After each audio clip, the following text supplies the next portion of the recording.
Harka ke tufayya sa kaba fi meeluu ko Jalala ke tu din sa madafi lala ko Kolfi ke na pogon na arga kiti udarani Harada bachun ko ulma jalala kitini Fulin ke kori ja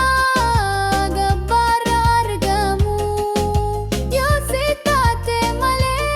tanbirottinayamu Gandham nigo arake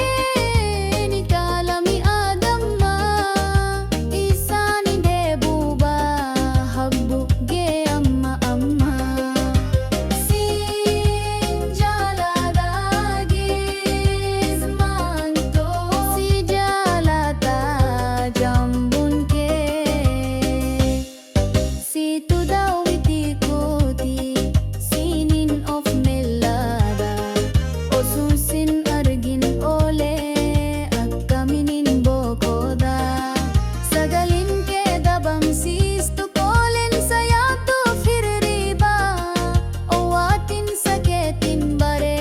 yamin safyo min darba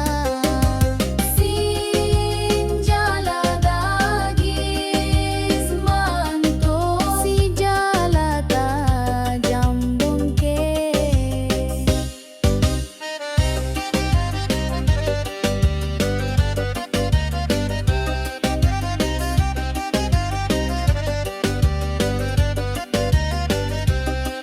Hasawan ke kapanawa dagifatamen kufamu